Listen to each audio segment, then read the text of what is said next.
Bien, bueno, vamos a hablar un poco sobre instrumental astronómico. En realidad ustedes ya han tenido una clase, por lo que me dijo Sergio, ya han tenido una clase de instrumental. Acá vamos a repetir algunos conceptos, por una obviedad, digamos, hay que saber a priori algunos temas antes de introducirnos a algunas ecuaciones.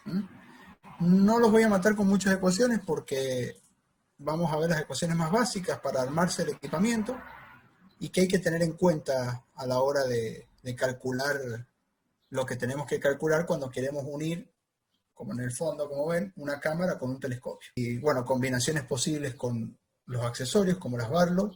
¿Qué pasa cuando nosotros mezclamos un ocular con una Barlow? ¿Y qué pasa cuando hacemos lo mismo con una cámara astronómica?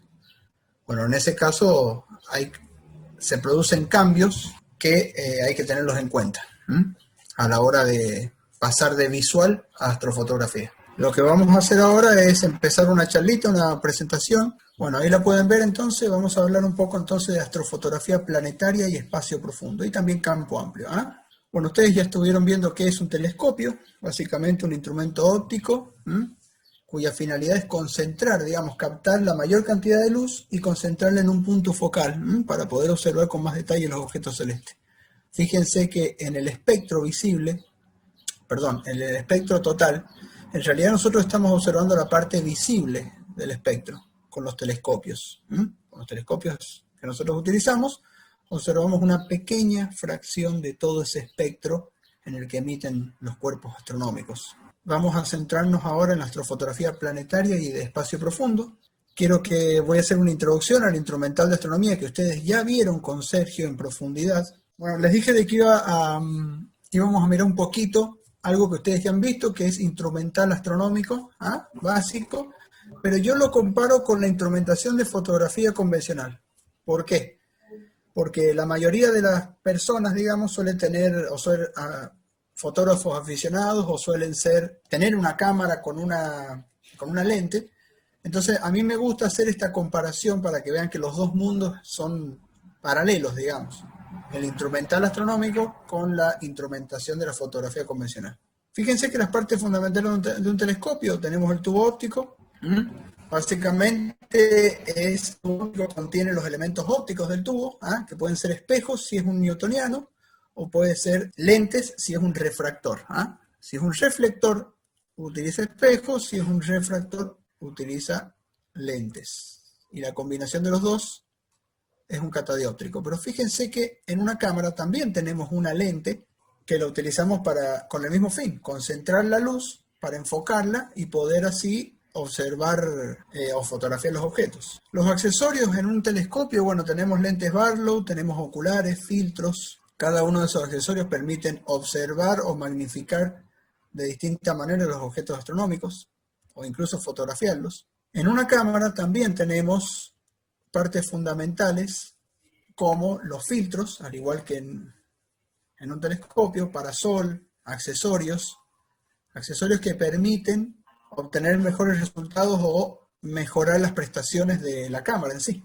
En un telescopio tenemos una montura que puede estar motorizada en un eje, puede no estar motorizada, o en este caso motorizada en los dos ejes, con búsqueda automática. O sea, puede ser una montura más sofisticada o no, pero es una montura al fin que sostiene el tubo óptico. En la fotografía convencional tenemos un trípodes que pueden ser más sofisticados o menos sofisticados, pero son trípodes al fin que sostienen al conjunto óptico con la cámara. O sea que fíjense la analogía que hay entre la fotografía convencional, a la que estamos más acostumbrados todos antes digamos, comenzar en esta aventura de la observación astronómica, y lo que es la observación astronómica en sí, con los instrumentos.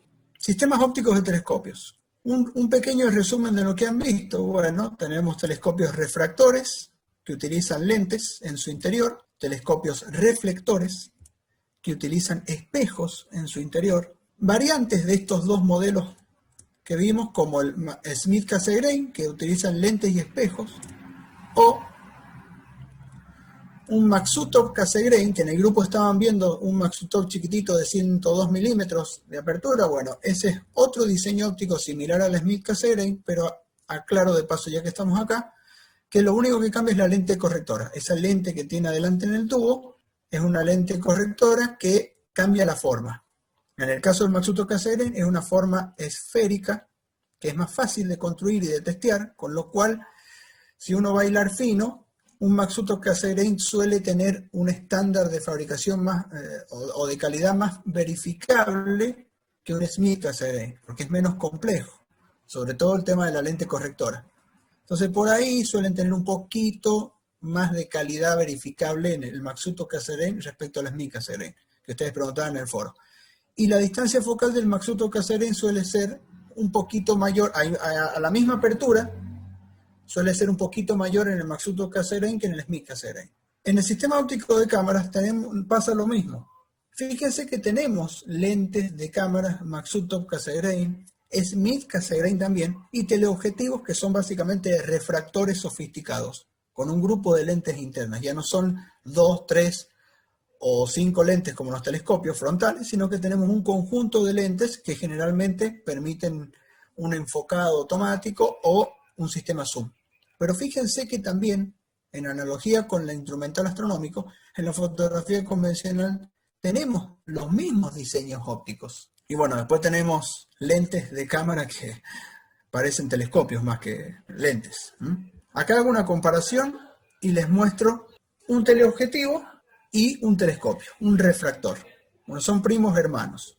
Hay sutiles diferencias que terminan, digamos, acomodando la situación para lo que se va a utilizar. En las lentes tenemos un tren de óptica dentro de la lente, o sea, tenemos muchas ópticas. En el telescopio generalmente tenemos una óptica frontal, en este tipo de telescopio refractor, una óptica frontal que puede ser de 2, 3, 4 o hasta 5 componentes. Eso determina la cantidad. Mayor cantidad de componentes, mejor calidad suele tener la imagen final. Y la imagen de los refractores, o sea, los telescopios refractores tienen un enfoque manual que se puede automatizar para astrofotografía, pero es manual. No es un enfoque automático como las lentes de cámara. Pero con los dos se puede obtener imágenes astronómicas. Ahora quiero que veamos el peor enemigo del astrofotógrafo, que es la turbulencia atmosférica, conocida como SINC. Esta es la gran diferencia entre la astrofotografía y la fotografía convencional. En la astrofotografía nosotros luchamos contra este enemigo invisible, que es la turbulencia atmosférica, que es la distorsión de las imágenes producto de nuestra atmósfera. La turbulencia atmosférica es un efecto distorsionador de la atmósfera sobre las imágenes astronómicas. Imagínense que un objeto astronómico, la luz de un objeto astronómico atraviesa nuestras capas atmosféricas hasta llegar al objetivo de nuestro telescopio y terminar en el sensor de nuestra cámara retratándose. Entonces hay una serie de efectos que produce esta turbulencia atmosférica, el SINC, sobre las imágenes que pueden ser paliados con determinadas técnicas fotográficas. En este gráfico pueden ver que la turbulencia atmosférica no solo depende de lo térmico, las diferencias térmicas que producen corrientes de aires ascendentes, descendentes y horizontales, sino que también puede haber una turbulencia mecánica, que es lo que sucede, por ejemplo, en San Juan con respecto a Chile. La turbulencia mecánica es la que el aire genera turbulencia, digamos, al atravesar una cordillera o algún edificio. Acá está más claro, eso es una turbulencia atmosférica mecánica. Fíjense que San Juan estaría en el lado derecho y Chile estaría en el lado izquierdo. Entonces fíjense lo que sucede acá. Ellos tienen vientos más laminares provenientes del Pacífico, mientras que nosotros tenemos esta turbulencia atmosférica que a veces se convierte en sonda, o sea que empeora la cosa, porque sonda, no sé si ustedes lo conocen, pero es un viento caliente, en donde caliente, digamos, y muy turbulento, que levanta mucho polvillo porque es de gran velocidad. Entonces esto genera una turbulencia en el lado argentino, que el lado chileno no lo tiene, hablando a lo largo de la cordillera estoy hablando. Fíjense que la atmósfera produce una distorsión térmica, como por ejemplo estos reflejos que no existen, digamos estas lagunas, en donde se produce una distorsión de la imagen. Eso lo podemos ver en una ruta lejana, recta, en pleno verano. Podemos ver cómo, digamos, las diferencias térmicas entre la superficie del asfalto y el aire generan esas corrientes y producen este tipo de efectos como el que estamos viendo ahí, una distorsión de la imagen a cierta distancia. Bueno, multipliquen eso en forma vertical, imagínense esa distorsión cómo afecta a toda la imagen que atraviesa la atmósfera hasta llegar a nuestro sensor.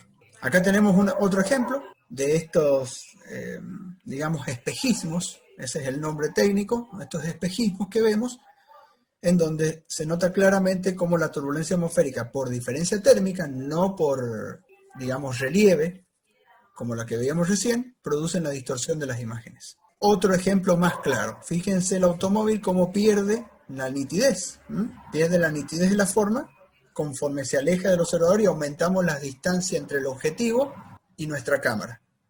Hay más capas de aires que están produciendo esa turbulencia y el efecto principal que produce es bajar la resolución de las imágenes. Como ustedes lo pueden ver en esa imagen al fondo, donde el automóvil, sabemos que es un automóvil, pero está distorsionada. Efecto del mal zinc. ¿Qué es lo que pasa a nivel astronómico con el zinc? La turbulencia atmosférica. Bueno, en esta imagen lo podemos ver. Un zinc malo, con viento, turbulencia, y un zinc relativamente bueno donde se ve más perfilado no solo el anillo del planeta, sino el planeta en sí. Ahí podemos determinar de que estamos bajo una presencia de turbulencia buena o mala. ¿Qué sucede con los planetas y las estrellas? Las estrellas, ustedes si las observan, van a ver de que titilan, producen un centelleo en nuestra, o sea, ese es el efecto que vemos visualmente hablando de una estrella. Los planetas no titilan.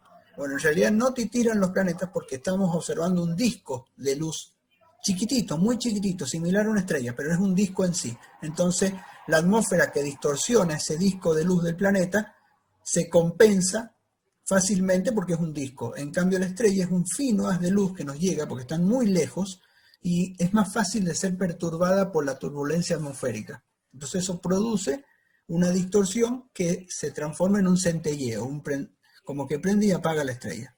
Entonces los planetas son fácilmente identificables en el cielo como los puntos que no titilan. Fíjense lo que les decía recién de Chile y San Juan, por ejemplo. O sea, de un lado de la cordillera y del otro. Ellos tienen vientos laminares provenientes de los océanos. Cuando atraviesan la cordillera se produce una turbulencia mecánica. El sitio A sería Chile, el sitio B sería Argentina. Los dos observadores están observando a Júpiter y se produce esa distorsión de la imagen. Lo que pierde es resolución. Lo que sucede es que el lado B pierde resolución respecto al lado A. En este caso por la turbulencia mecánica, que se suma a la turbulencia térmica de la que veíamos recién, porque las dos están ahí, dependiendo de las condiciones del observador, están muy presentes. Ustedes quizás en Córdoba, por ejemplo, en La Pampa, no haya tanta turbulencia mecánica, pero sí puede haber turbulencia térmica o la presencia de la humedad que también produce sus efectos adversos, digamos, sobre todo en planetaria. Otro ejemplo de lo que es una noche de mala turbulencia y buena turbulencia. Fíjense el cráter Posidonius, la diferencia que hay. Es el mismo equipo, el mismo aumento, la misma cámara, pero son dos noches distintas para ese observador, donde en una tenía una mala turbulencia y en la otra tenía buena turbulencia. Contra eso no podemos hacer nada. No hay equipo que valga, cámara que sirva. Se puede mejorar un poco con determinados filtros, fotografiando en determinadas longitudes de onda que afectan menos o se ven menos afectadas por la turbulencia atmosférica, como es el rojo o el infrarrojo. Yo puedo fotografiar el cráter Posidonius en un infrarrojo cercano, medio o lejano, dependiendo de la apertura de mi telescopio. Y de esa manera puedo contrarrestar, digamos, los efectos del mal zinc. Eso sí lo puedo hacer. Pero cuando la turbulencia es muy mala, incluso con esas técnicas no puedo más que mejorar un poquito la imagen. ¿Qué pasa con los aumentos?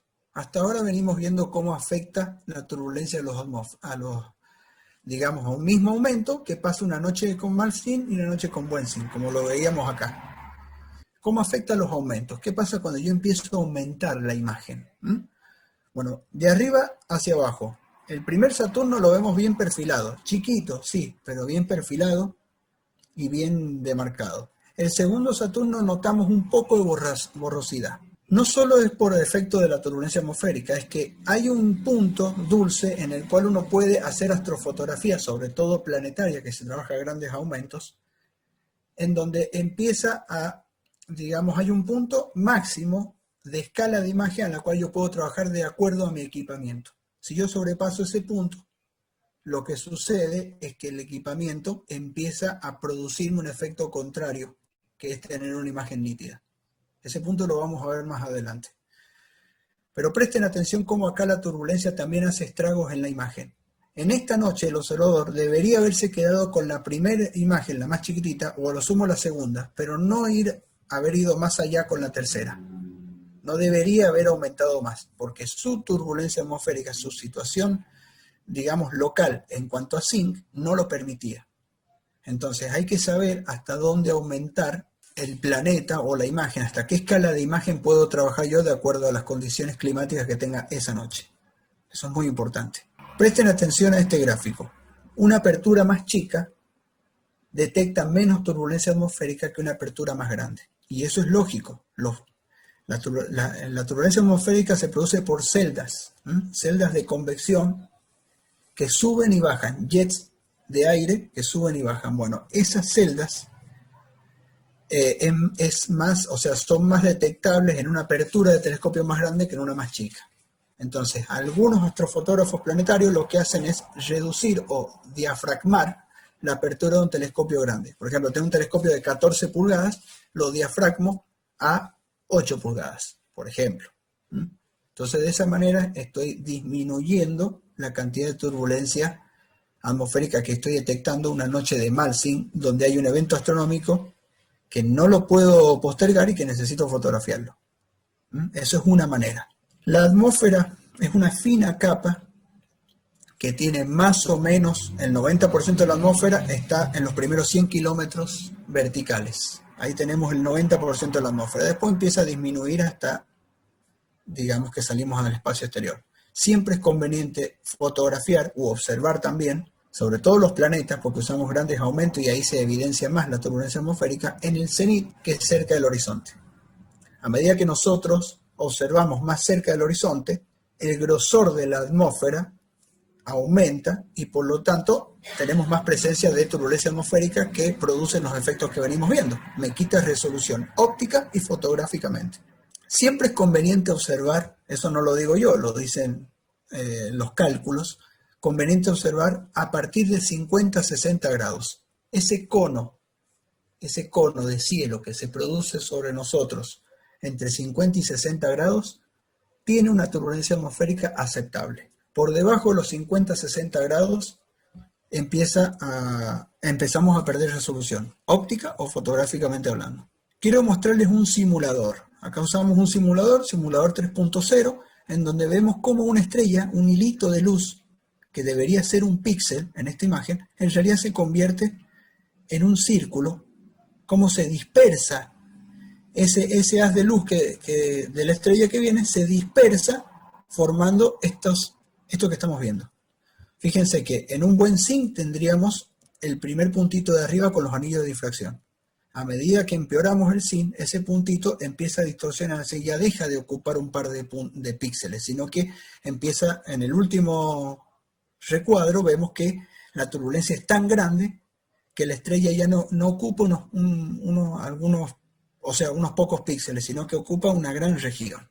Pero no alcanzamos a distinguirla siquiera. O sea que la turbulencia lo que produce es eso, voy perdiendo resolución óptica. Un plato porque muchas veces he visto gente que está iniciando y dice, mira el aumento que tengo, veo re grande las estrellas, ¿viste?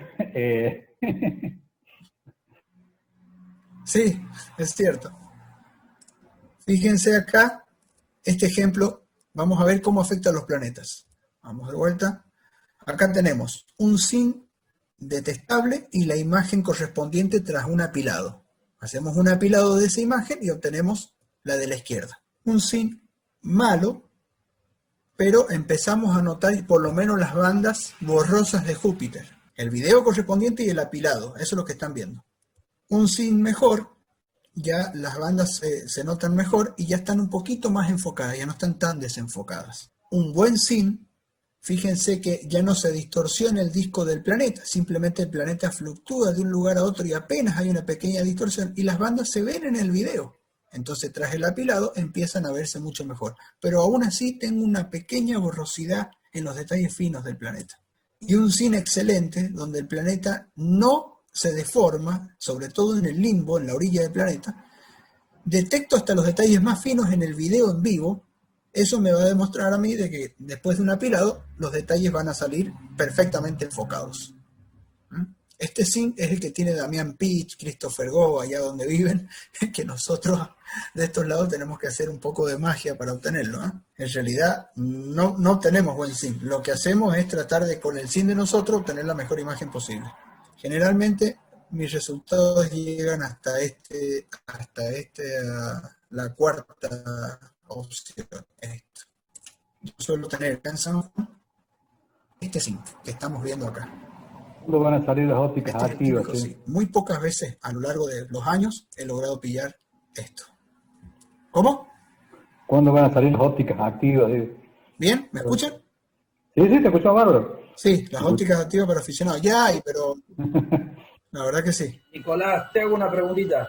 ¿Qué pasa con la altura? Por ejemplo, si nosotros nos vamos arriba a la montaña, por ejemplo, si ganamos altura, ¿el zinc se mejora? O sea, digamos, ¿tenemos mejor visual o es lo mismo? Bueno, buena pregunta. En realidad, el 90% del vapor de agua está en los primeros 100 kilómetros de atmósfera. Entonces, a medida que nosotros ganamos altura, vamos dejando atrás ese vapor de agua que también es muy perjudicial para la imagen y sobre todo la imagen astronómica planetaria. Porque, ¿qué pasa? Cuando nosotros le metemos aumento a un planeta, no solo estamos aumentando el planeta en sí, estamos aumentando la turbulencia atmosférica presente y los fenómenos como la humedad presente en la atmósfera. Entonces, en lugares secos o altos, permiten dejar detrás esa humedad, el vapor de agua presente en la atmósfera, y eso es un atenuante en las imágenes astronómicas, sobre todo en las planetarias. Busquen en el Google y fíjense a qué altura se encuentran los observatorios planetarios más importantes del mundo, y van a ver de que no hay ninguno detrás del océano. Todos están en las montañas lo más alto posible. Fíjense, esta imagen es mía. Perdón, también cabe aclarar el tema de los jets que están en la estratosfera, que eso ahí no hay forma de zafar a cualquier altura, ¿no? Sí, no hay forma de zafar, pero el vapor de agua sí. Sí, no sé si, o sea, todo lo que vos dijiste estamos totalmente de acuerdo, pero que hay otros zinc que se da a nivel de la estratosfera, que son los jets, que le llaman, que bueno, que por ejemplo pasan por Córdoba, pasan por San Juan, pasan por Capán, por San Luis, y eso, bueno, está en la estratosfera, así que olvidémonos. Sí, no, hay un zinc imposible de evitar, pero bueno, las técnicas fotográficas permiten, que ya las vamos a ver, permiten, digamos, como compensar o disminuir los efectos de ese zinc. Porque fíjense, esta imagen es mía, una imagen muy, muy vieja que hice hace como 7 años atrás.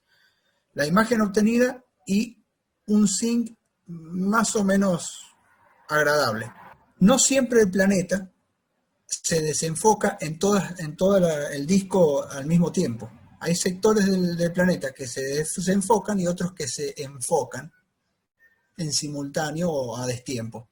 Entonces los algoritmos de rechazo de píxeles permiten tomar esas fluctuaciones en el disco del planeta y me permiten a mí tomar, digamos, las partes buenas de ese disco para poder después obtener el resultado que obtengo a la izquierda.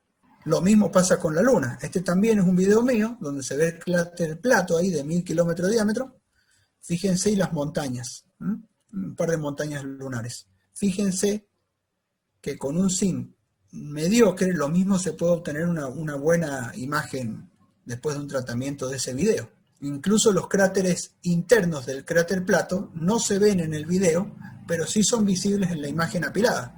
Te estaba preguntando si te acordás más o menos, y vos decís que hace mucho que lo sacaste, si te acordás más o menos de cuántas imágenes usaste para el apilado, o sea, cuántas imágenes más o menos, como para saber el nivel de detalle ese que vos decís de que va usando los píxeles buenos de un lado y los pone, los va apilando. Esta imagen, la verdad que no me acuerdo, pero generalmente en la Luna suelo no apilar menos de 500 frames de video. Bien, es buen dato para... Yo, por ejemplo, no, digamos, no, hasta hace dos semanas atrás no sabía ni qué lo que era un apilado. Y me parece increíble porque realmente veo que las fotografías que una vez se ve con mucho detalle se hacen todas a través de esa técnica.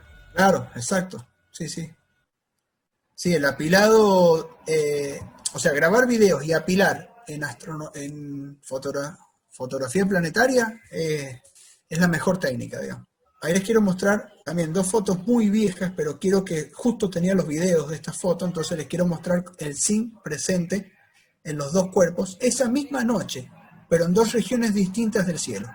Esa es la importancia de esto que están viendo. Saturno estaba cerca del cenit y Marte estaba por debajo de los 50 grados que les dije recién.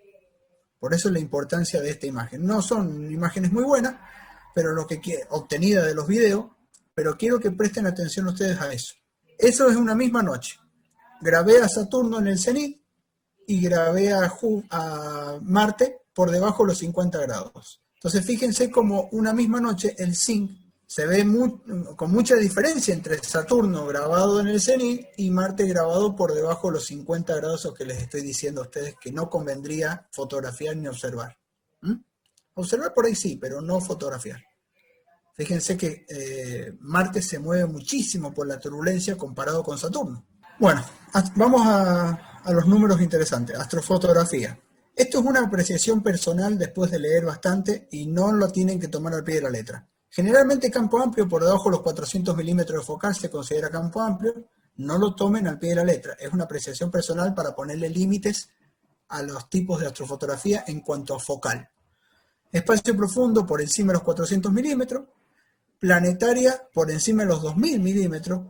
Pero todo también depende de la cámara que elijamos. Así que en líneas generales, fíjense que pasar de una llama a la siguiente, dependiendo de la focal del telescopio, depende, como dice acá abajo, en el caso de la Luna y el Sol, se aplica lo mismo, depende si uno va a encuadrar el Sol entero o la Luna, o si va a pormenorizar con algún cráter, como hice recién.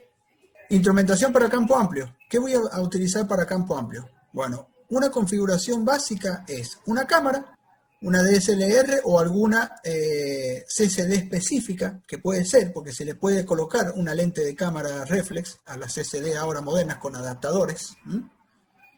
Y una montura con seguimiento. Puede ser con seguimiento, o si no utilizo el seguimiento, ya estoy haciendo algo que se llama paisaje nocturno, donde uno retrata un primer plano, que puede ser una cordillera, un árbol, un edificio, y las estrellas de fondo. Eso ya es más un paisaje nocturno que un campo amplio.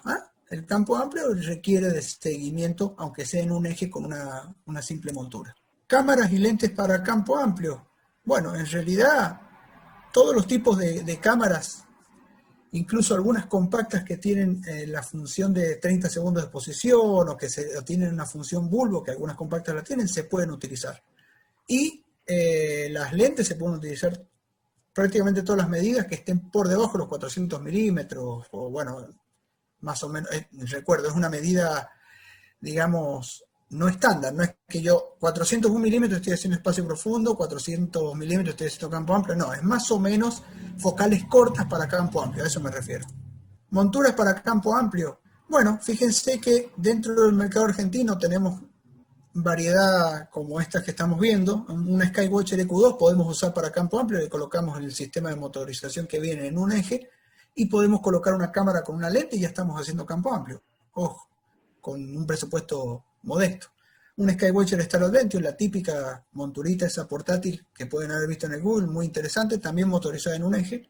O un Skywatcher NQ3, y es algo más sofisticado, motorizado en dos ejes, y que lo podemos incluso corregir a esa motorización para mantenerla durante largos periodos con un sistema de guiado que vamos a ver más adelante.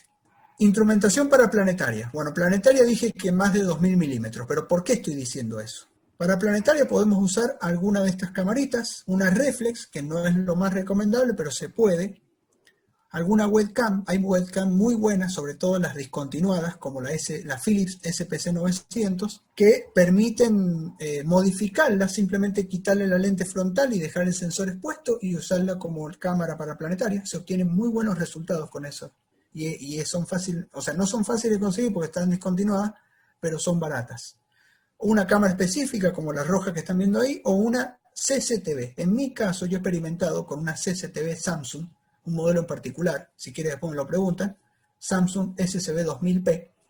Esa Samsung es muy, muy buena para planetaria y espacio profundo. Se las consigue por muy bajo precio en Mercado Libre y se las puede utilizar para planetaria y los resultados son muy buenos. Les puedo asegurar que se sorprenderían. No recuerdo si he puesto fotos de esa cámara, pero bueno.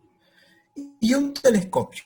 Bueno, en el caso de de astrofotografía planetaria, es conveniente que esté motorizado en 2 ejes, aunque con un eje y haciendo una buena puesta en estación de la montura se puede también hacer. Porque como grabamos videos y el planeta se va moviendo y saliendo del campo, nos da un tiempo hasta que eso suceda. Y hay programas que centran ese planeta y apilan. Entonces no necesitamos de que el planeta esté perfectamente centrado y se mantenga ahí, como en espacio profundo. Puede tardar un tiempo en pasar por el sensor de la cámara. Y vamos a hacer la astrofotografía planetaria, la vamos a hacer de la misma calidad que el que lo mantuviera centrado en el centro del sensor.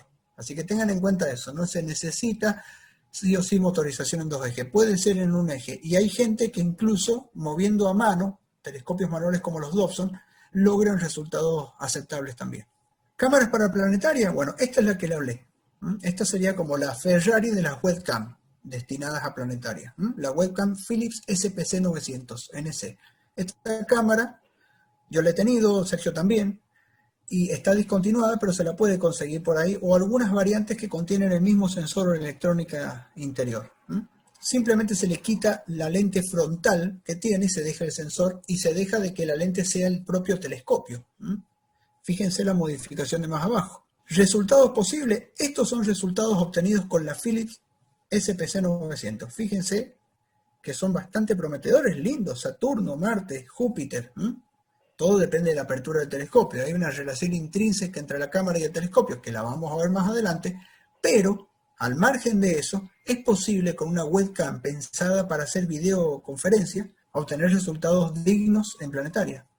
Algo más sofisticado es, esta cámara es mi cámara, gracias a Sergio la tengo, él ayudó mucho en que yo pudiera tener esta cámara.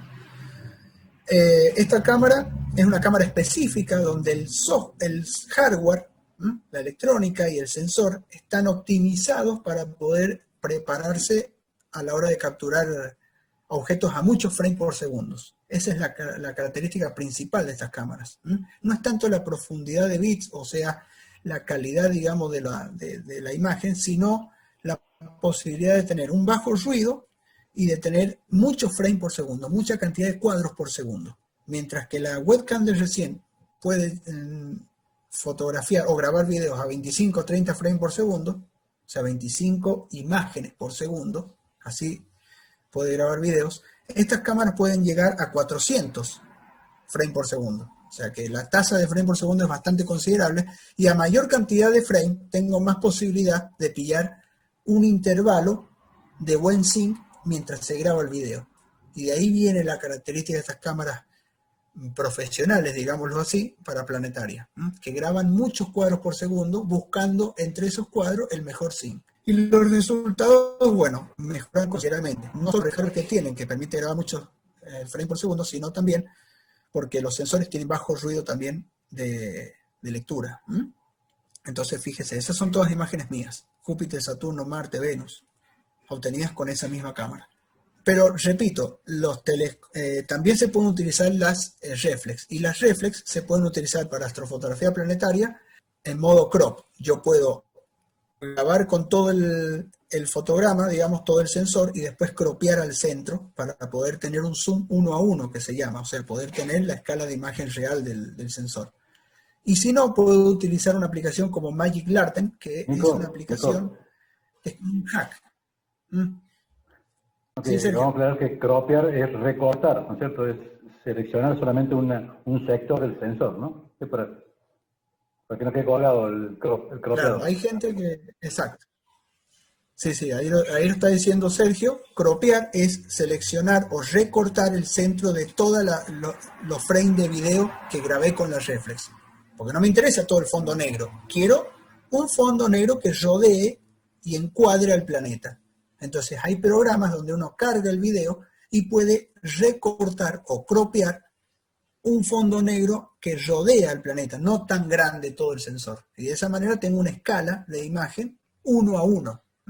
Pero no es lo recomendable. Es mejor una webcam incluso que una reflex. Fíjense, telescopios para planetaria. Bueno, en realidad cualquiera que tenga seguimiento en 2 ejes preferiblemente o en un eje, puedo hacer planetaria. El del medio es un catadióptrico, suelen tener distancias focales largas por el recorrido que lleva a cabo en el interior, eso lo vieron con Sergio, y eso permite tener ya un aumento nativo grande, elevado, que es lo que necesitamos para el planetario. En el caso de los otros 2 telescopios de los extremos, podemos adaptarlo ópticamente con accesorios como estos, Barlows. Estos accesorios ópticos permiten estirar ópticamente hablando la focal del telescopio y la estaríamos adaptando a las focales esas de 2000 milímetros o más que nosotros necesitamos para tener una buena escala de imagen del planeta. Pero los catadióptricos, como los Maxutos Cassegrain de ese que hablaron en el foro, del 102 milímetros, o un Smith Cassegrain, tienen por naturaleza, por el recorrido óptico que efectúan en el interior, por naturaleza tienen una focal muy larga. Entonces eso ya tenemos un aumento considerable interesante ahí. Acá tenemos, fíjense que los 2 de los extremos los adaptamos con Barlow, pero el del medio podemos incluso ocupar su focal nativa, la que viene de fábrica. No incluía los refractores recién porque los refractores son de por sí focales cortas, salvo los refractores de alta gama, pero son de por sí focales cortas. Entonces adaptar una focal corta, por más que utilicemos una Barlow, sigue siendo medio poco para una escala de imagen relativamente chica que obtenemos. El procesado digital, bueno, primero capturamos un video sin compresión. A ese video lo que hacemos es, mediante software específico, seleccionamos los mejores frames y los apilamos. Eso es todo mediante software, que lo deben haber visto con Sergio. Sergio, ¿lo vieron a esto? Sí, la clase pasada en forma muy general, muy rápida, sí, pero muy rápido, sin entrar en detalle, digamos. Bueno, sí, ¿y el resultado?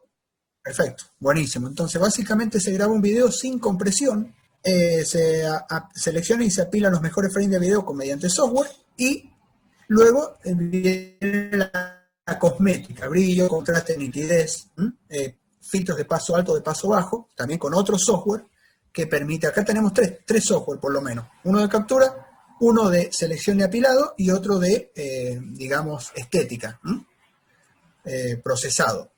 O sea que mínimo 3 software. Yo suelo usar 6 software para hacer una imagen de planetaria. Pero eso es por una receta particularmente mía. Pero en realidad con 3 software podemos hacer este circuito. Software de captura recomendado y uno gratuito, SharkCap, por ejemplo.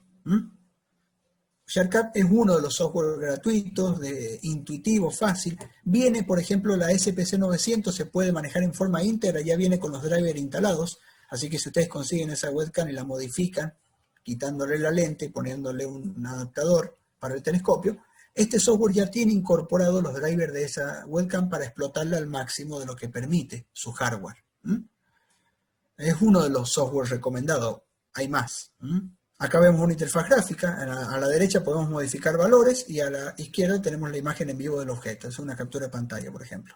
Software de procesado, un recomendado, y el clásico Registax. Si bien es un software que ya está discontinuado desde el año 2011, ya no tiene soporte, se puede incluso descargar oficialmente de su página y es un software que hace las veces de otros o sea, reúne condiciones para hacer varios procesos en un solo paso.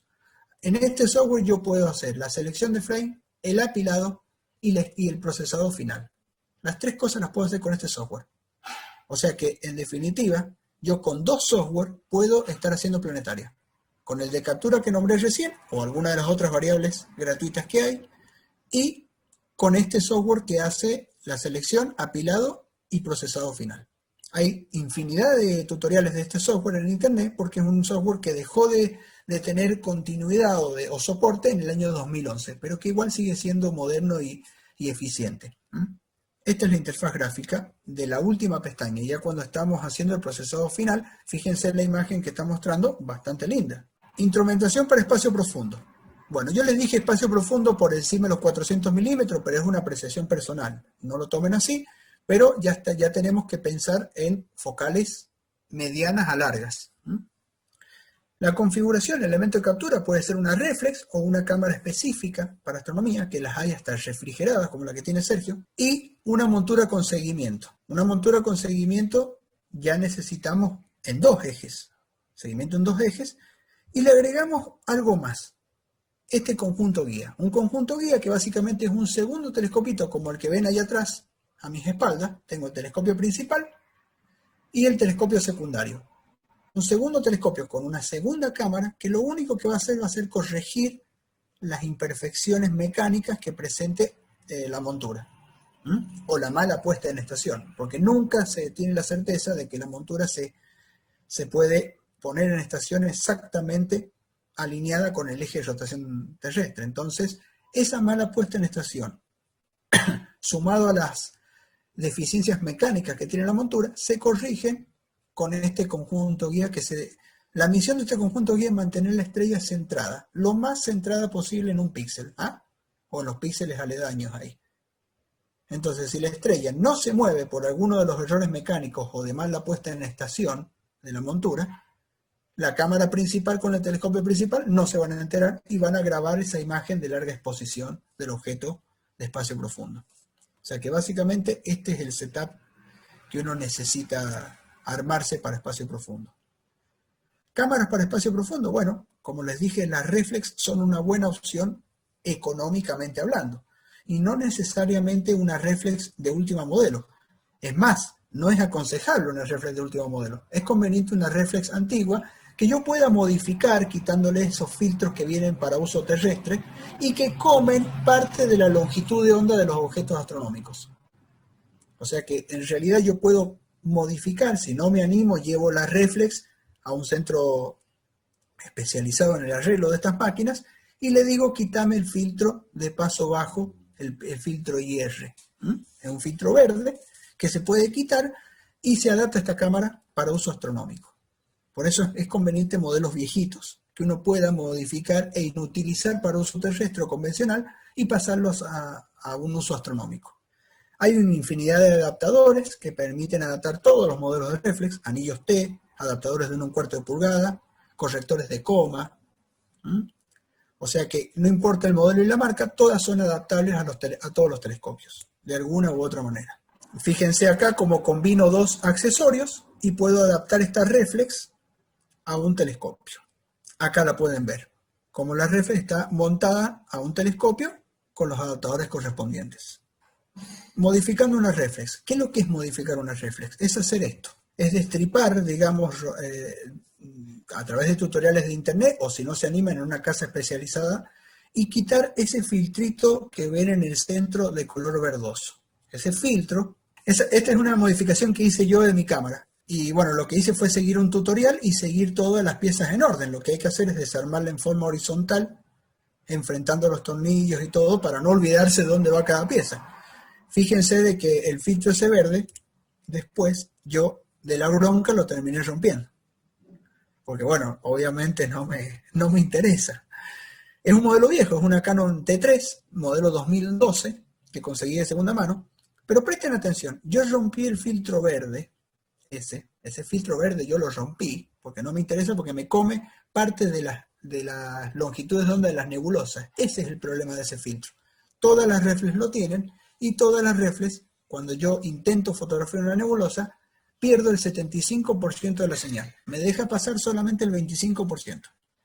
Entonces, para disponer de toda la señal de las nebulosas, las galaxias emiten todo el espectro, así que no hay problema. Pero las nebulosas no, emiten mucho en H-alfa.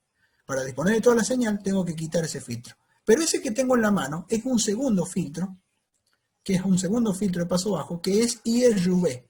Me quita los infrarrojos y los ultravioletas. Ese filtro yo lo dejé puesto, porque los infrarrojos y los ultravioletas en las imágenes astronómicas también es necesario que no estén presentes. Necesito el visual, necesito el espectro visible. Entonces, en este caso es una modificación parcial. Y lo que hago es quitar el filtro verde y dejar el filtro que es transparente, que si lo miran de costado sería rosado. Ese es el color que tiene. Es un filtro IRV Canon que a mí me beneficia en las imágenes astronómicas. También puedo quitar los dos filtros y poner un filtro astronómico adelante que ya viene con ese IRV, que ya viene con ese corte en los infrarrojos y los ultravioletas. Nico, Esa es otra opción. Si me dejas agregar algo, lo que hace, si vos quitaras ese filtro, el resultado que tenés son estrellas gordas, o con halos. Claro. Te digo por experiencia, ¿no? Tenía un filtro malo, IRV, y bueno, tenía problemas de eso, de halos y de estrellas gordas. Exacto. Sergio lo ha dicho, los infrarrojos engordan las estrellas, entonces no conviene dejarlos pasar. Afortunadamente han hecho pruebas y los filtros IRV estos de las reflex tienen la misma respuesta espectral, o sea, los mismos cortes que los astronómicos. Entonces no necesito comprar un filtro astronómico si ya mi cámara lo trae incorporado. Solamente tengo que quitar el que no me sirve y dejar el que sí me sirve. Entonces de esa manera yo puedo adaptar la cámara sin comprar un filtro astronómico que sale bastante caro para poner al frente de la cámara, porque ya dejo instalado el que me conviene. Bueno, acá estoy montando, fíjense el color rosado del filtro que ya volví a montar. Esta es la cámara de Sergio, esa que habló los otros días, que les habló al principio, que en realidad esos cables que salen son parte del alambre de Nicron. Bueno, esta cámara se refrigeró para poder bajar el ruido térmico con dedo frío. O sea, un dedo frío de cobre. Esto también se puede hacer y hay tutoriales en internet para los distintos modelos. Es básicamente un dedo de cobre que con un módulo Peltier yo enfrío un extremo y le transmite el frío hacia el sensor y le bajo la temperatura de funcionamiento. Que esa es la cámara que les mostró Sergio. Eso también se puede hacer. Me quedaba un video que me parece que nos va a complicar. Ahí está, se fue, zafamos.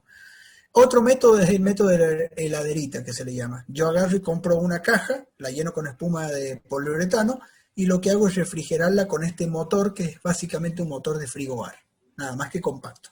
El motor del frigobar, de esas heladeras chiquititas donde meten los vinos, bueno, ese motorcito se puede colocar y meto la cámara adentro, la sello para que no tenga humedad. Puedo usar silica gel, esas bolsitas que vienen cuando compramos las zapatillas, la puedo meter adentro y que seque que genere una atmósfera interna sellada, libre de humedad. Y de esa manera estoy refrigerando la cámara sin arriesgarme a desarmarla. ¿Por qué refrigerar? Porque bajo el ruido térmico. Fíjense las imágenes astronómicas profesionales para espacio profundo, todas están refrigeradas o la mayoría. Son cámaras dedicadas, refrigeradas, cuyo hardware está adaptado a las necesidades requeridas para astrofotografía. Tienen bajo ruido de lectura y bajo ruido térmico. El ruido térmico es el que se produce cuando el sensor aumenta la temperatura al estar funcionando con larga exposición. Y el ruido de lectura es el ruido que produce el sensor al leer el sensor. Cada vez que lo lee produce una serie de señal falsa que también va acompañada de la señal verdadera. Para eso son las imágenes de calibración, que ya las vamos a ver. Entonces fíjense, algunas llegan hasta 40 grados bajo cero. O sea que ¿es conveniente refrigerar una cámara? Sí. Si tengo el dinero para comprarme una dedicada, flor, voy, compro y listo. Ahora, si no, compro una reflex modelo viejo, le quito el filtro IR y la refrigero por alguno de los dos métodos que vimos recién, el de la heladerita o el del dedo frío. El de la heladerita suele ser menos invasivo y más efectivo. Este es mi telescopio, acá estamos viendo una configuración de una reflex conectada al tubo principal y un tubo secundario para guiado con una camarita secundaria. ¿Telescopios para espacio profundo? Bueno, todos motorizados en dos ejes, puede ser reflector, refractor o catadióptrico. Las diferencias ópticas entre estos telescopios no afectan al espacio profundo, solo que tengo que tener en cuenta qué cámara. Si ya tengo la cámara, tengo que pensar qué tubo voy a comprar. Y si ya tengo el tubo, tengo que hacer al revés. Pensar qué cámara se adapta mejor a ese tubo. Y ya lo vamos a ver por qué. Nico, vamos a aclarar que el telescopio del medio tiene una montura alta-azimutal que no es adecuada para espacio profundo, ¿no? La montura. Claro, se la puede adaptar, es cierto. Sí. Así como está la montura, no. Tienes razón. Así como está la montura en alta-azimutal, se mueven dos ejes, azimut y altura, no sirve para espacio profundo porque el efecto que produce cuando hacemos una larga exposición es que la imagen va rotando. Si hacemos 5 minutos, todas las imágenes van a rotar respecto al punto central. Ese es el efecto que produce el seguimiento de esa montura. Necesito que tenga la inclinación que le están viendo a las otras monturas, que se ajustan a la latitud del lugar. Esa inclinación que le están viendo a las otras dos monturas de los extremos, se ajustan a la latitud del lugar. Ojo, la montura del medio se puede adaptar para hacerla ecuatorial. Eso se puede hacer. Fíjense que todos los tubos se utilizan un accesorio para terminar de corregir la imagen óptica y que llegue una imagen plana al sensor, porque el sensor es plano. Entonces necesito que la imagen llegue plana. Bueno, eso se obtiene con los correctores que ven abajo. Correctores de coma o correctores de curvatura de campo. Dependiendo del sistema óptico, es el defecto óptico que tengo. Esos correctores lo que hacen es corregirlo y darme una imagen plana que se graba en el sensor. El procesado digital, bueno, tomo imágenes que están llenas de ruido, en donde está llena de ruido, porque tengo ruido y la señal del objeto. Hago dark, como dijo Sergio, que eso se los ha explicado, no vamos a... Hago vallas, los dark toman la corriente, el ruido térmico, el ruido que se produce por el aumento de temperatura del sensor, al hacer exposiciones largas. Los vallas son exposiciones cortas, o sea que toman el ruido de lectura, el ruido que tiene el sensor al leer. Cada vez que lee el sensor se produce una señal falsa, se graba en los vallas. Y los flats permiten eliminar el viñeteo, que son esas esquinas negras, donde los telescopios producen un cono de luz y el sensor es cuadrado. Entonces, obvio que no va a estar iluminado en forma homogénea el sensor. Un cono de luz redondo contra un sensor cuadrado. Entonces, ese viñeteo oscuro y las motas de polvo se eliminan con flats. Cada uno de estos grupos de imágenes, dark, vallas y flats, calibran los like mediante software. Esto todo lo hace el software internamente, así que en realidad es solamente para saber qué es lo que hace el software cuando cargamos toda esa imagen y sale la imagen final. Bueno, acá un ejemplo de que los flats se pueden hacer ahí con una remera y una corbata en el campo y alumbrándolo con una linterna. No necesito alta tecnología para hacer flats en el campo. Procesado digital, bueno, tengo el Master Light que resulta del apilado de todos los lights. El Master Dark, que es todo el apilado de los dark, todo el apilado de los vallas y todo el apilado de los flats. Todo eso, apilado y calibrado, me da esta imagen, donde ya está más libre de ruido y se ve mejor el objeto respecto al fondo. Si después le aplicamos una cosmética con determinado software, obtengo esta foto final. Esta foto es mía, la obtuve en el campo. ¿Y saben con qué la obtuve esta foto? Con la CCTV Samsung SCB2000. Esa cámara de videovigilancia que uno la modifica y que sirve para planetario y espacio profundo. En un cielo Bortre 2, o sea, en el medio de la nada. Me fui al medio de la nada y con esa cámara, sacando imágenes de calibración y todo, pude obtener esta imagen que están viendo al final, una galaxia, con una videocámara de seguridad. O sea que no necesariamente uno necesita empezar con cámaras caras. Software de captura, un software bastante interesante que es pago, pero que tiene una versión gratuita y que no es limitada, uno la puede tener para siempre la versión gratuita, es el Astrophotography Tool. Soporta muchas cámaras dedicadas, o sea, cámaras específicas de astrofotografía, muchos modelos de reflex, Canon y Nikon. Hay muchos Nikon y Canon que soporta este programa Astrophotography Tool. Y las únicas herramientas que quedan fuera de la versión gratuita respecto a la paga son herramientas muy sofisticadas que uno no utiliza en la captura. Así que en realidad es muy recomendable este software. Esta es la interfaz gráfica. Al principio puede parecer muy compleja, pero hay un montón de tutoriales en internet que enseñan a utilizarlo y es muy sencillo de utilizar a pesar de la interfaz gráfica que puedan llegar a ver ahí. Y se puede programar una sesión completa para que el programa solo se comunique con la cámara, un cable USB en el caso de una reflex, por ejemplo, e ir sacando las fotos que uno le pidió. Los DAR, los VIA, los flats y los like. Software de apilado, Deep Sky Stacker. Hasta hace unos años atrás, Deep Sky Stacker pasó lo mismo que con Registax. Dejó de tener soporte, pero luego se liberó, digamos, la biblioteca, entonces se liberó el software y empezó a tener soporte nuevamente. Así que ahora tenemos un Deep Sky Stacker que tiene soporte en la actualidad. Es muy buen software gratuito para llevar a cabo el calibrado y el apilado de las imágenes. El calibrado con DAR, vallas y flats. Esta es la interfaz gráfica, es muy sencillo, tiene un manual en español oficial, o sea que ustedes pueden descargar el manual oficial en español y leer. La interfaz gráfica es muy sencilla y es muy sencillo de utilizar. Y los resultados están equiparados a los software pagos que uno puede pagar en dólares, digamos. Así que este software es muy recomendable. Hay gente que hace astrofotografía solo con este software, en calibrado y apilado, digo. Los resultados son bastante interesantes. El resultado final de este software hay que llevárselo a otro software para poder darle la cosmética final. Photoshop, que puede ser otro software, GIMP, por ejemplo, que es el Photoshop, pero de Linux, en la versión es gratuito. Y uno puede terminar la cosmética ahí final en otro software de edición de imágenes que prefieran. Lightroom también puede ser. Bueno, vamos a la parte de los sensores. Bueno, la parte de los sensores, CMOS, CCD, tenemos, esto es, o sea, la diferencia entre los tipos de sensores es la ingeniería que tienen de construcción interna.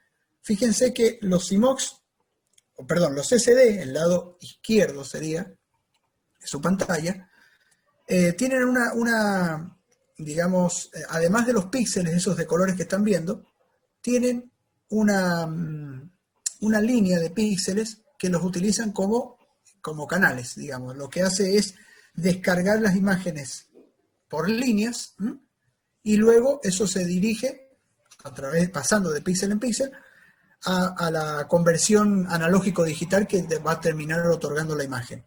En cambio, en el CMOS, el lado derecho, de ese tipo de sensor, tiene píxeles activos. O sea, en realidad, cada sensor, el sensor, digamos, tiene su propio conversión analógico-digital. Entonces yo lo que puedo hacer con los CMOS es trabajar en ROI, en una región de interés que a mí me interesa. Por ejemplo, yo puedo habilitar una X cantidad de píxeles y el resto deshabilitarlos. Y eso es muy útil, por ejemplo, en las cámaras de planetaria. Las cámaras de planetaria es muy útil de que uno pueda determinar una región de interés y decir, bueno, yo quiero que me tome 640 por 480 píxeles este recuadro y el resto no los quiero. Por ejemplo. Además, son más económicos de fabricar para el fabricante, entonces la mayoría de los sensores que están, digamos, están presentes en los celulares, en las cámaras astronómicas, son CMOS, con este tipo de ingeniería, que es más económica, es más eficiente. En realidad, antes era más eficiente el CCD, pero ahora la tecnología ha avanzado lo suficiente como para el CMOS sean igual o más eficiente que los antiguos CCD.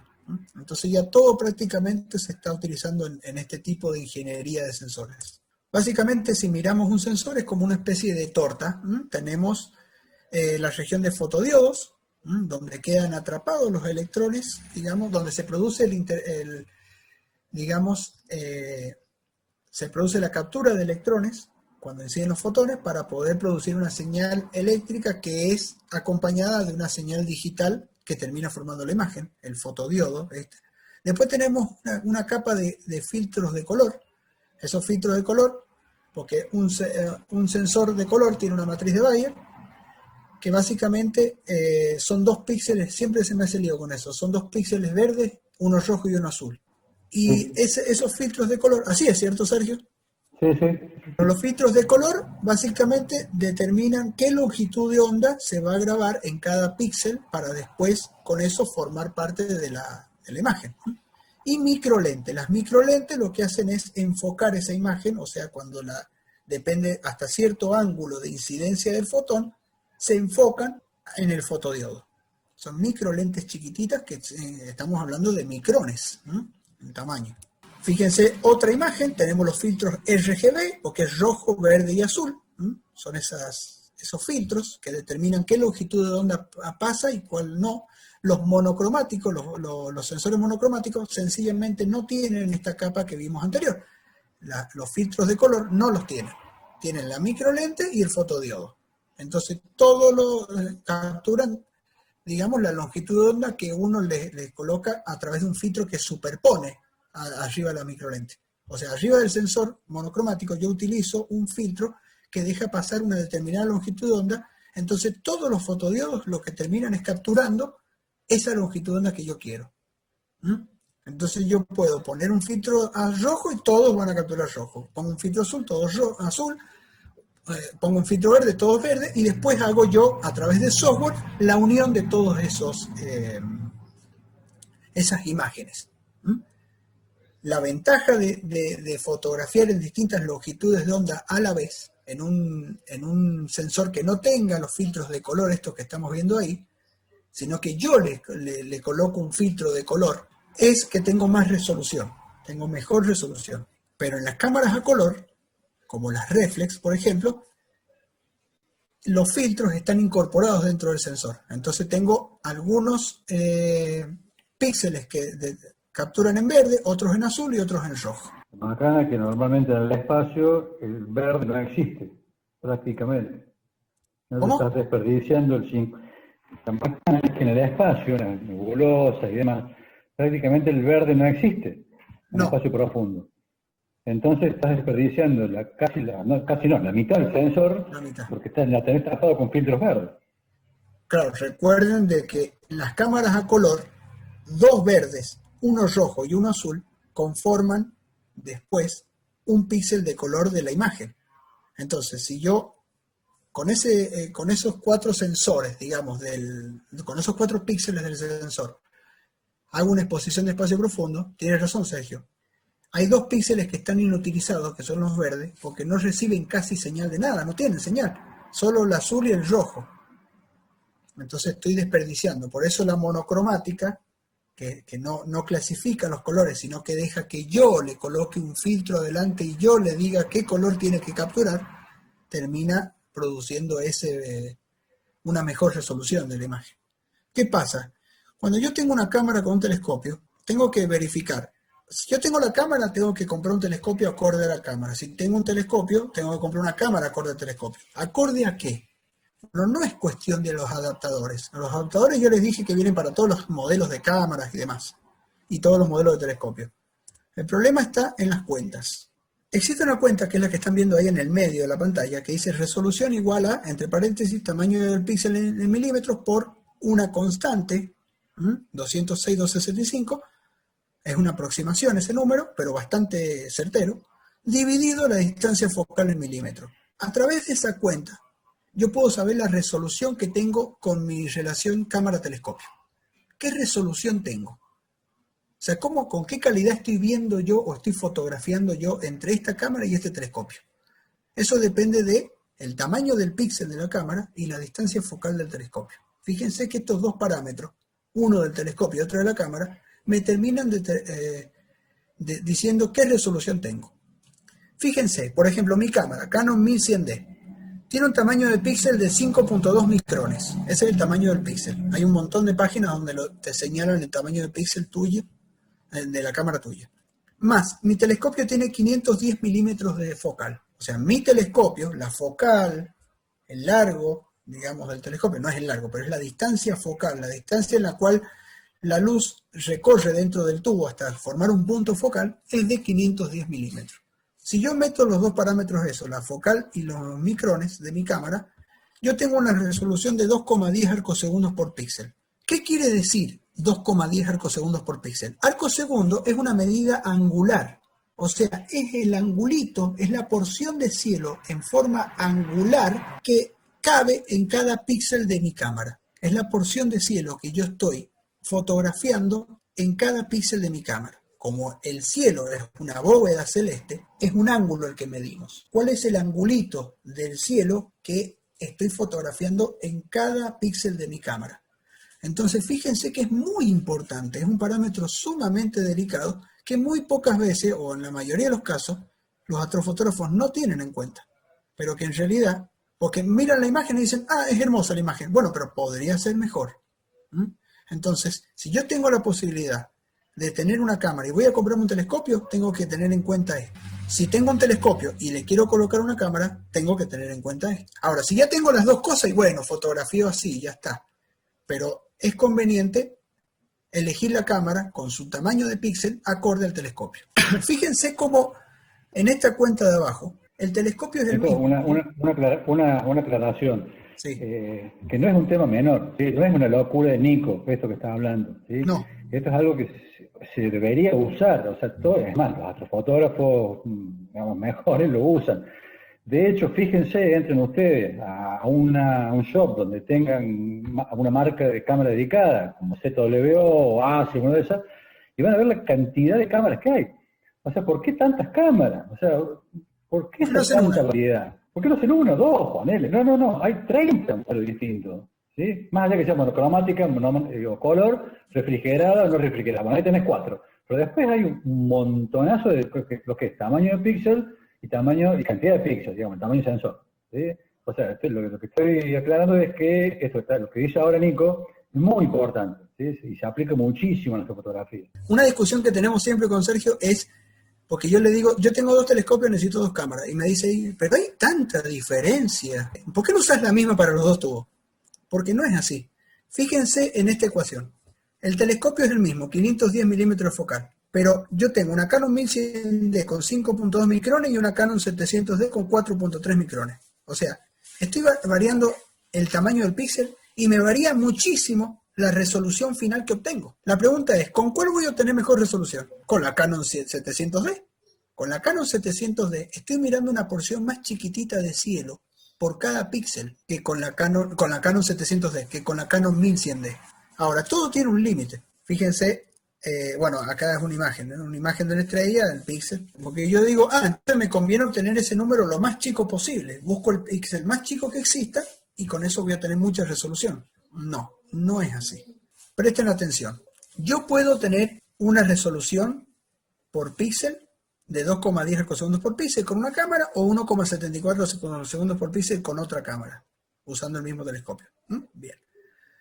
En campo amplio, yo puedo estar por encima de los 2 arcosegundos por píxel y no va a haber problema, porque en realidad estoy usando focales cortas y estoy usando una imagen general del cielo, no particular. Entonces los detalles que yo tengo que levantar en campo amplio no son tan exquisitos. ¿Me entienden? Campo amplio es como la imagen de fondo que tenemos ahí en el PowerPoint. Yo no necesito levantar esa imagen de fondo con detalles sumamente finos. No tengo detalles sumamente. Entonces yo en campo amplio puedo usar 2 arcosegundos por píxel o más, 3 arcosegundos por píxel. Espacio profundo, entre 1 y 1,5 arcosegundos por píxel es lo que en general aconsejan todos. En general. Eso no quiere decir que yo no me pueda salir de ese rango, pero un rango óptimo o aproximado es 1 a 1,5 arcosegundos por píxel. Y en planetaria tengo que bajar de 0,5 arcosegundos por píxel. Nuevamente, no son límites estrictos, pero son límites aproximados que uno debería trabajar para poder tener digamos, una buena calidad de imagen con la relación cámara con telescopio. Fíjense el gráfico de abajo. ¿Qué pasa cuando yo tengo muchos píxeles en una estrella? Cuando yo tengo menos píxeles en una estrella y cuando tengo muy pocos píxeles en una estrella. O sea, ¿es importante el número de la resolución? Sí, es sumamente importante, porque si no, una misma estrella se me puede muestrear de manera distinta. Acá abajo están viendo 3 resoluciones extremadamente distintas entre sí y una misma estrella. O sea, fíjense cómo la que mejor perfila, entre comillas, es la de la izquierda, más que la de la derecha. Entonces, es muy importante estos valores. Esta página, se las voy a pasar después por el chat, que se llama Muestreo Crítico Planetario. Básicamente aplica una ecuación que la están viendo en el centro, donde tiene en cuenta la longitud de onda. Si yo acá uso distintos colores, verde, rojo o azul, acá en la primera pestaña puedo elegir verde, rojo y azul. En la segunda me marca la longitud de onda correspondiente, puedo modificarla a gusto. La apertura de mi telescopio, en este caso le he puesto 356 milímetros, puede ser 200, 150 milímetros.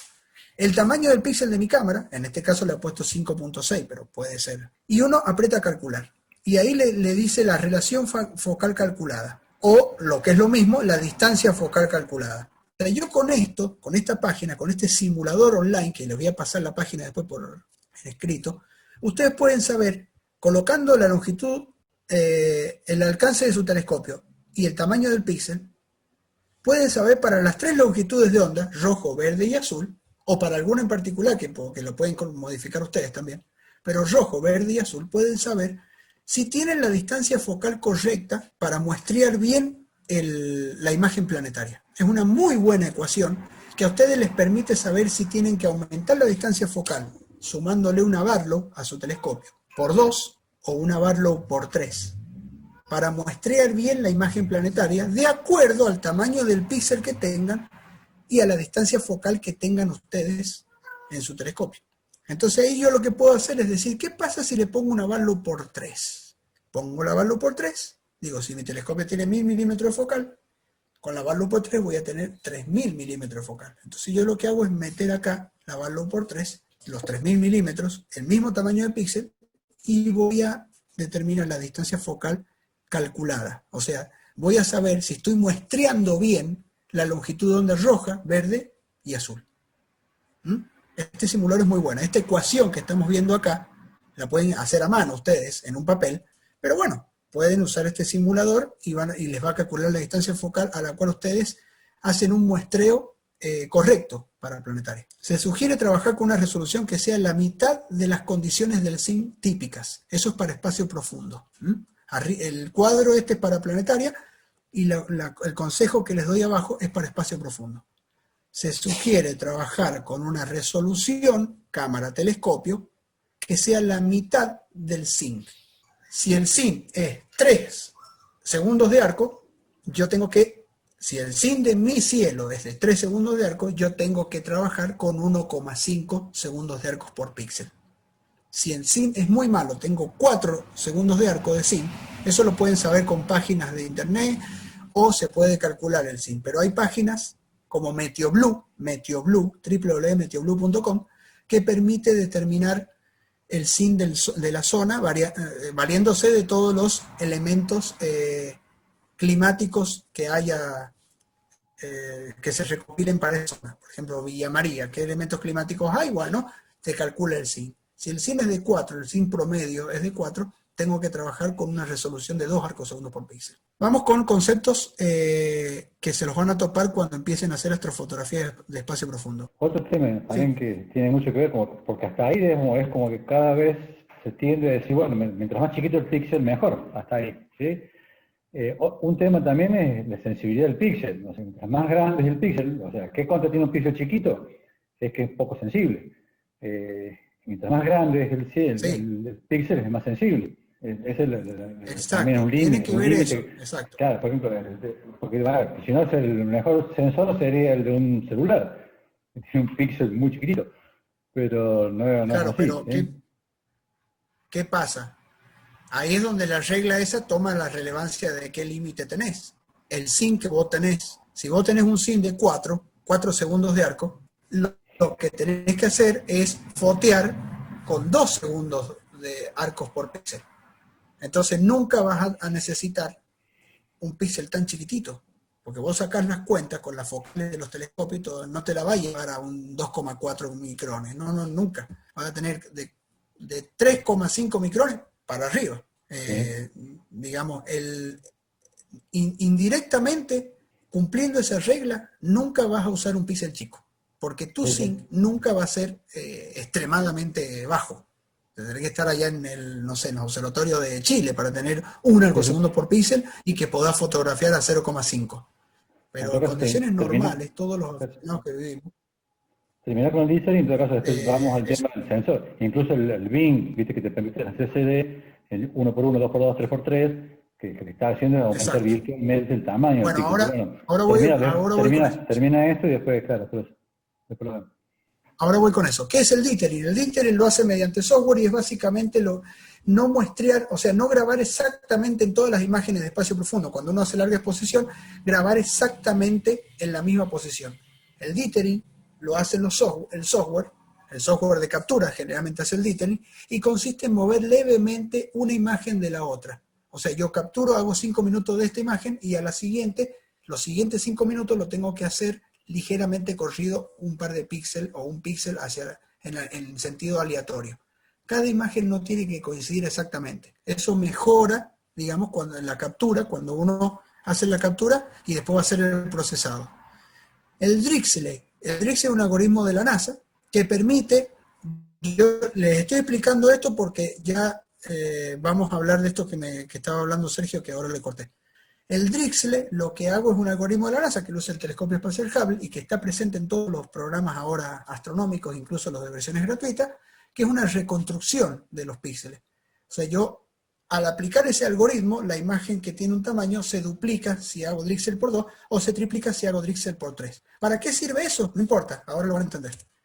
Fíjense, acá tengo una imagen a la izquierda donde, fíjense en la estrella más brillante que hay, está toda como pixelada. Cuando yo aplico Drexel, o sea, le digo al programa, haceme Drexel sobre esta imagen de espacio profundo, lo que sucede es que la imagen deja de estar pixelada a la derecha. O sea, reconstruye el perfil de la estrella con ese algoritmo. O sea que son herramientas útiles cuando yo ya con la cámara y el telescopio, con mi cámara y mi telescopio, estoy pasado para un extremo o al otro, que son los extremos que habla el Sergio. El binning, lo que él me decía. ¿Qué es el binning? Bueno, el binning es eso. Yo tengo un sensor que es el primer cuadrito donde dice none, no hay binning.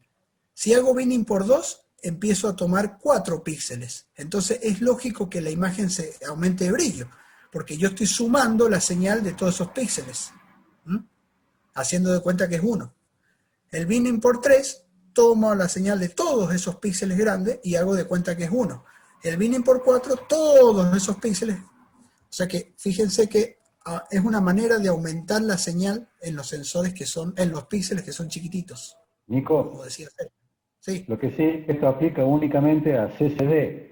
Yo en las experimentos con mi cámara que hacemos, como un salame, aplicaba binning para hacer luminancia, por ejemplo, y lo único que hacía era perder resolución, porque las C más no tienen binning, no hacen binning las C más. Así que, bueno, hasta que me dijeron salame... Claro, eso sí aplica, como dice. Sí, aplica solamente, como dice ahí, combinando píxeles en un chip CCD. Lo dice ahí el cartel, solamente para CCD. Los CMOS no funciona el binning, en realidad es un binning digital el que hace. Es un binning digital, no lo hace realmente. Sí, pero lo único que hace es perder resolución, pero no ¿para gana qué son ganancia. el dithering? ¿Cómo? ¿No ganas ganancia? No gana nada, no gana nada. ¿Para qué vimos el dithering, el Drexel, el binning? ¿Para qué vimos eso? Para esto. ¿Qué pasa cuando yo ya tengo la cámara y el telescopio? El SIN es de determinado, tengo un determinado SIN y estoy subsampleando o estoy sobresampleando. Vamos al castellano. Si yo tengo un SIN de 3 segundos de arco, la resolución óptica, según la ecuación que vimos recién, la óptima, es que yo tengo que tener una resolución de la mitad de mi SIN, o sea, 1,5 segundos de arco. Pero mi equipo tiene 2,10 segundos de arco. Mi cámara telescopio, cuando yo saco la ecuación de recién, tengo 2,10 segundos de arco. ¡Ay, macana! Estoy muestreando, tengo una resolución más alta de la que debería tener, según la lógica. Entonces, ¿qué es lo que hago? Bueno, la solución son 3 posibilidades. O hago dithering entre las tomas, que es lo primero que vimos recién.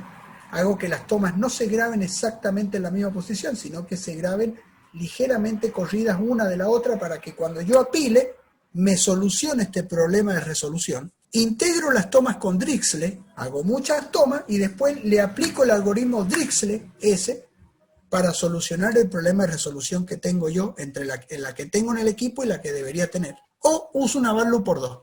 Estiro la focal del telescopio, ópticamente hablando, con este accesorio, y con eso me van a cambiar los valores de resolución de mi equipo y me voy a acercar a la resolución óptima que necesito. Entonces, para eso sirve el Drexel, el dithering, para poder arreglar una resolución pobre que tengo de mi equipo para mejorarla a la resolución que la turbulencia a mí me permite. ¿Qué pasa si en vez de subsampleado tengo sobresampleado? Supongamos que yo tengo un SIN de 4 segundos. Según la teoría, debería tener una resolución en mi cámara telescopio de 2 segundos de arco. Pero resulta que con mi cámara y telescopio, otra cámara y telescopio, tengo 0,5 segundos de arco. Miércoles, estoy muy abajo. Estoy sobresampleado. Así, ese efecto, esa diferencia entre la resolución que tengo y la resolución que debería tener, se llama sobresampleado. Que puede pasar. Capaz que no tan extremo como lo están viendo acá. Pero puede pasar que yo esté subsampleando o sobresampleando con mi cámara telescopio de acuerdo a mi sync. La solución, 3. Hacer binning, y ahí es donde viene lo que explicamos con Sergio del binning. Hacer tomas con mejor SIN, o sea, irme a un lugar que tenga un SIN mejor para que mi resolución esté correcta, mi resolución del equipo, o usar un reductor focal. El reductor focal es lo contrario a lavarlo. En vez de estirar el tubo, en vez de estirar la focal ópticamente hablando del tubo, lo que hago es reducirla. Entonces, miren los cuadritos que se colocaron ahí. Cuando yo estoy subsampleando, lo que estoy haciendo es, físicamente hablando, una estrella ocupa pocos píxeles. Entonces, la estrella termina siendo un cuadradito en lugar de un circulito. Cuando yo estoy sobresampleando, una estrella ocupa muchos píxeles. Y eso baja la sensibilidad. Porque yo estoy agarrando la señal débil de una estrella y la estoy dividiendo en muchas partecitas. Me baja la sensibilidad. Entonces no conviene ni subsamplear ni sobresamplear en espacio profundo. Ahora, sí conviene sobresamplear, la segunda opción, la de abajo, en planetaria. Porque en planetaria los planetas son muy brillantes, yo tengo muchísima señal, entonces si pierdo sensibilidad al sobresamplear, pero gano en escala de imagen. Tengo un planeta cada vez más grande. O sea que me conviene sobresamplear en planetaria, pero no me conviene ninguna de las dos en espacio profundo. Ejemplos de captura, bueno, esto ya es un agregado. ¿Cómo se ve en visual y cómo se ve en nuestra fotografía? El ojo químico de nosotros no se compara con los sensores de las cámaras. ¿Cómo remover gradientes de contaminación? Son algunos de los procesos que se pueden aplicar a las imágenes astronómicas para solucionar los problemas que tienen. Remarcar estructuras de interés. Estos ya son procesados. Fíjense lo que es una toma única y lo que es una imagen final apilada. Una toma única, como me sale en crudo a mí de la cámara, no van a mirar algo distinto a lo que están viendo en el lado izquierdo de la computadora. Pero después de todo el proceso de apilado, calibrado y procesado, obtengo el lado derecho de la computadora. La señal está, pero no la van a ver ustedes en una toma única. Nunca, jamás. Lo que hay que hacer es sacar muchas fotos, sacar imágenes de calibración, trabajar con todo eso y levantar esa señal débil que está presente, pero que está tapada por muchas cosas, entre ellas el ruido de la cámara o la contaminación lumínica, entre otras cosas. Esto es lo que uno observa en una toma única y lo que obtiene después del procesado astronómico. Fíjense Orión, está blanquecino, hay señal pero no se ve, pero después del calibrado y el apilado y el procesado aparece señal que estaba presente en la imagen pero que yo no la puedo ver hasta que no la empiezo a limpiar. Para hacer fotografía planetaria, la montura, ¿tiene que tener en los dos ejes? En principio te diría que sí. ¿Movilizarla? En principio te diría que sí. En los dos ejes te facilita mucho, sobre todo cuando trabajas a grandes aumentos, o sea, a una escala de imagen grande del planeta. Sí. El problema está en que cuando vos tenés un solo eje, tenés que hacer una puesta en estación, alinear la montura al eje de la Tierra con mucha exactitud, y eso suele ser bastante engorroso, dificultoso. Sí. Pero si vos tenés la paciencia de alinear la montura con mucha, por ejemplo, yo conozco gente que hace planetaria con una Star Adventure, esa monturita que vimos verde y blanca, para campo amplio, le pone un Mach 102. Daniel Josephson, que yo les pasé en el grupo, que lo busquen. Sí, lo busqué. Él tiene una Star Adventure y tiene un Mach 102, y usa una reflex. Y hace unas planetarias hermosas. ¿Pero por qué? Porque él hace una puesta en estación de la montura perfectamente bien, como para que el único eje que tiene motorizado, que va de este a oeste, porque tiene ese eje motorizado, le permita a él, trabajando a grandes aumentos, que el planeta se le vaya corriendo a lo largo del sensor, pero que le dé tiempo de grabarlo, por ejemplo, 1 minuto y medio, 2. Entonces hay que ser muy minucioso en la puesta en estación de la montura si tiene un solo eje. En cambio, con 2 ejes, uno puede agarrar y sencillamente corregirlo, digamos, apretar el botoncito del control y mantener el planeta lo más centrado posible. ¿Y eso se puede averiguar fácilmente en internet? ¿Qué cosa? ¿Las monturas? Sí. Hoy por hoy en Argentina el vendedor, voy a meter un chivo sin ¿cómo se dice? Sin remuneración alguna, pero es que es la realidad. Hoy por hoy en Argentina la mejor relación calidad-precio son los Skywatcher, esa marca. Sí, estoy mirando esto. Bueno, y Duoptic es el representante de Skywatcher. Sí, estoy mirando de todo eso. Bueno, y por ahí uno puede combinar una EQ3 con un dual axis, O sea, son los motorcitos básicos que vienen donde uno apunta con la mano el telescopio, prende los motores y los motores hacen el seguimiento.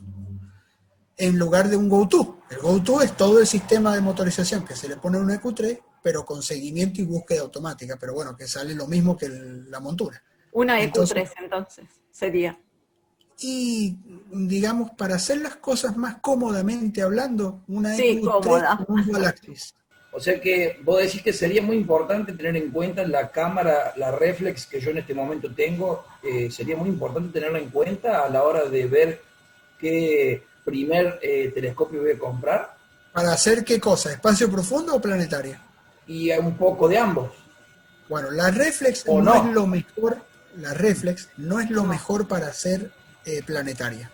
Claro, primero porque la reflex tiene el inconveniente de que la tasa de frame por segundos a la que filma, la cantidad de fotitos que saca por segundo para armar el video, los frames de video, suele estar limitada. Sí, hay algunas que graban mucho frame por segundo, pero suele estar limitada a 25 o 30 frames por segundo. Y segundo, porque es un sensor muy grande y suelen grabar videos comprimidos en formato MOV o en un formato... Entonces, en planetaria lo ideal es no grabar videos comprimidos o tratar de que no grabe videos comprimidos la cámara. Todo eso se puede solucionar. Por ejemplo, yo puedo agarrar y cropear, recortar al centro con un programa que se llama PIP. Yo puedo grabar el formato de la reflex, cargar el video de fotograma completo, que es enorme, el planeta va a estar chiquitito en el centro. Y al PIP, con ese programa, PIP, P-I-P-P, PIP, yo le digo al programa que todos los frames de video me los recorte al centro, por ejemplo 640 por 480, y el resto lo descarta. Y eso me lo grabe. Esos fotogramas de video después me los llevo a Registax, por ejemplo, los apilo, los trabajo y todo. Eso es una manera de hacerlo. Y la otra manera es usar el Magic Larten, que es un programa, que es un hack, digamos, es un programa que hackea la Canon, pero no la rompe, porque es un programa que lo utiliza en la tarjeta de memoria y hace que la cámara lea el software de esa tarjeta de memoria y lo use como si fuera su software interno, sin tocar el que tiene adentro. Y eso te permite grabar en modo video RAW, o sea, video crudo, sin comprimir. Y podés cropear al centro con el mismo programita directamente. Entonces ya te larga el video recortado al centro del planeta y sin comprimir. Pero no soporta todos los modelos de reflex del mercado. Creo que trabaja con Canon nada más y algunos modelos. Eso hay que averiguarlo. Magic Larten, uno lo busca y se fija. Entonces lo que podría hacer a lo mejor es, de acuerdo a la reflex que tengo, elegir en el momento que me decide, elegir un telescopio para, digamos, no para planetaria, sino para espacio profundo, y en todo caso después sí buscar una camarita para planetaria. Yo a la reflex la dejaría o la pensaría buscándole un telescopio para espacio profundo. Voy mirando el cine en MeteoBlue para ver qué épocas del año, cómo anda ahí el cine en tu localidad. Entonces buscas un telescopio que te muestre en la zona típica donde vas a fotear, que le pongas a ese tamaño de píxel que tiene tu reflex.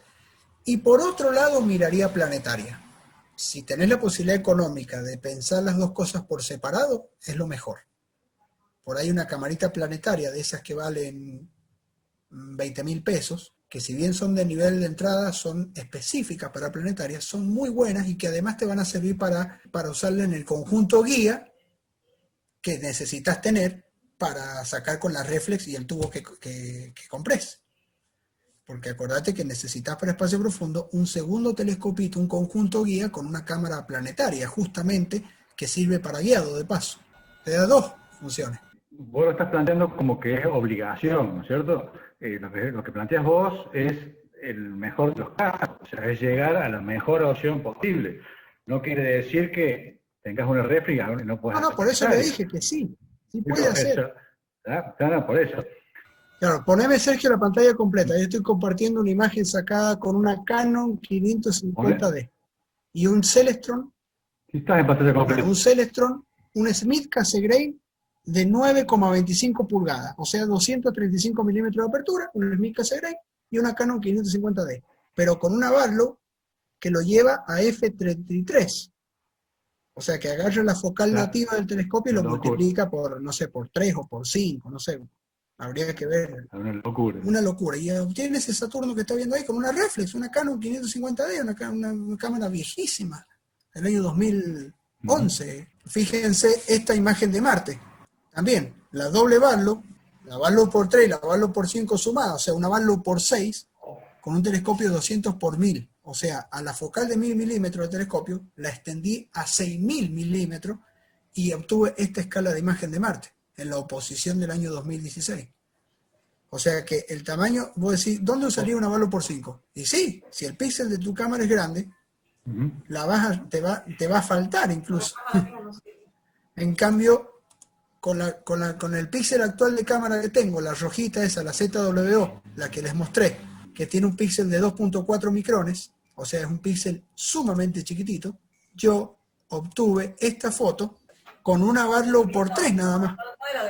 Esa foto de Marte la obtuve el año pasado con una Barlow por 3 en el mismo telescopio que obtuve con la CCTV con una Barlow de 2 y de 3 sumadas. O sea, una Barlow de 6. Sí. ¿Pero por qué? Porque acá tengo 2,4 micrones y en la CCTV tenía 5.4 micrones. O sea, el píxel era más del doble de tamaño. Entonces, para aumentar tan grande, necesitaba sí o sí necesitaba ponerle mucha Barlow. Por eso le digo que en planetaria el tamaño del píxel es, mientras más chico, es mejor. Usamos los celulares ahí. Sí, hay Maxi Faileres, él le sacó la lente a un celular y lo usa y hace unas planetarias increíbles, ¿no? Claro. Es un celular viejo. No, porque en estos días preguntaron por un SkyMax 102 Sí, de Max Sutov Cassegrain. sí. Y entonces quería preguntar si no era un poco pobre esos 102 milímetros, si no habría que comprar uno de un telescopio más grande, del mismo catadióptrico, pero de 150 o de 127. Si es corto, o sea, si es pobre el de 102. Y mientras más apertura, más posibilidad, más escala de imagen puedo tener yo y más detalles voy a tener finos Ah, está bien, está bien. a nivel planetario. Sí, planetario, yo Porque estoy ese es para pensando en eso. planetario. Sí, es para planetario, sí. Entonces, si uno le da el bolsillo para comprarse un 150, fantástico. Ahora, si en vez de comprarse un 150 Mac, que vale bastante salado en estos tiempos, uno puede comprarse un 150 Newton, es el que está atrás, pero el anterior a ese, y lo adapta, la focal que le falta, porque el 150 tiene 750 milímetros de focal, es media corta para planetaria, pero se puede usar Barlow por 3. María, Y estoy superando al Mac 150. María, ¿es tu primer telescopio, tu único telescopio o ya tenés otros? No, yo no tengo ninguno. No, es muy específico ese. Claro, Yo es muy compraría, específico. yo compraría, como te decía Nicolás, totalmente, un 150, 750, que para mí yo lo amo, ese telescopio. Sí, Es el un que Newton recomienda. hermoso. No, yo lo amo. Yo lo pensé por portabilidad, digamos, porque es más pequeño y no tengo ningún cielo acá en No es Buenos Aires. mucho más largo. No, 150 No, es es mucho lindo, más largo. Sí, sí. Ah, ¿no es mucho más largo?